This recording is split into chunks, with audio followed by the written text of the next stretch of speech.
Anonymous est né en 2003 sur le forum 4chan. Ils sont présents partout sur la planète et le concept est simple, agir anonymement et de manière coordonnée afin de réaliser un objectif. L'organisation fonctionne sans dirigeant, c'est ce qu'on appelle la décentralisation. Les membres aiment bien souvent se représenter avec le masque de Guy Fawkes, notamment présent dans le film de V pour Vendetta.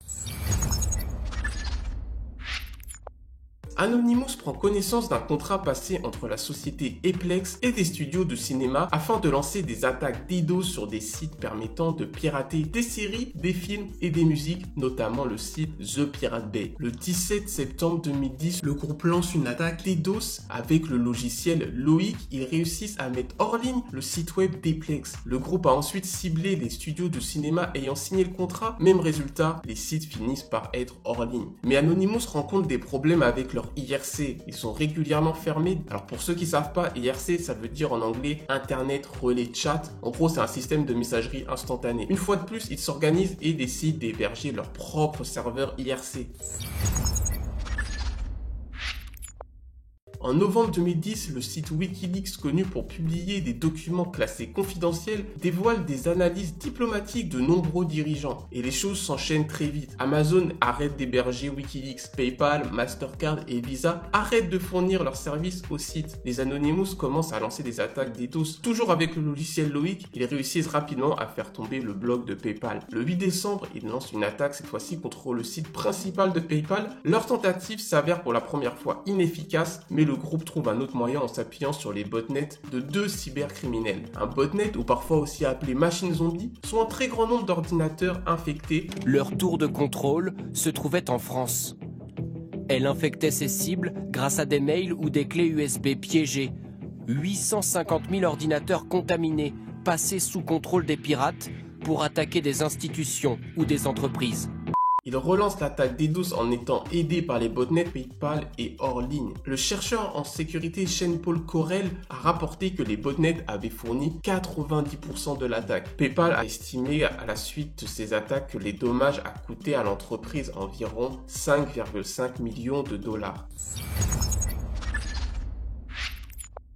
En 2010, George Hotz est le premier à pirater la PlayStation 3 en seulement 5 semaines alors que plusieurs communautés de hackers ont essayé pendant 3 ans. Le 11 janvier 2011, Sony porte plainte contre George. Les Anonymous ripostent et attaquent le PSN, le PlayStation Network, le rendant inaccessible pendant plusieurs semaines. Dans le même temps, un hacker n'appartenant pas au groupe Anonymous a lui aussi piraté des informations de millions d'utilisateurs du PSN, notamment des informations bancaires. Et en tout, ce serait 128 millions d'euros de pertes pour l'entreprise japonaise. Sony se ravise et préfère maintenant passer un accord à l'amiable avec George Hotz plutôt que de poursuivre en justice.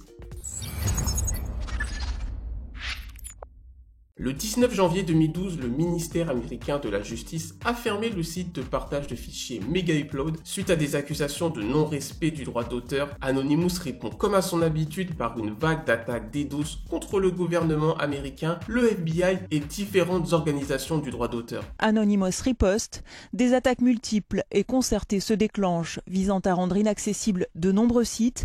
Parmi les cibles, le FBI, le département américain de la justice, la Maison Blanche, mais encore Vivendi ou Universal Music. Depuis l'invasion de l'Ukraine en février 2022, des comptes Twitter associés à Anonymous ont déclaré avoir lancé une opération contre la Russie. Le groupe a notamment mis en ligne des sites comme RT.com, un média russe, ou même le site du ministère de la Défense de Russie. C'est un message d'Anonymous pour Vladimir Poutine. Vous allez faire face à des cyberattaques sans précédent venant du monde entier. Les membres d'Anonymous ont déclaré une cyberguerre contre votre régime agressif. Les amis, ici ce n'est qu'une infime partie des actions menées par Anonymous que je vous ai présentées. Je ne peux pas tous les citer, cela prendrait bien trop de temps. Il y a une série Mr. Robot, pour ceux qui ne connaissent pas, cette série c'est en partie inspiré du mouvement Anonymous. Personnellement, je la trouve très réaliste et bien réalisée. J'espère que ça vous a plu. En description, il y a le lien pour la newsletter. N'hésitez pas à vous y inscrire. Et si tu n'es pas abonné, clique dès maintenant sur le bouton s'abonner afin de ne rater aucune de mes prochaines vidéos. Je te dis à très bientôt. Salut!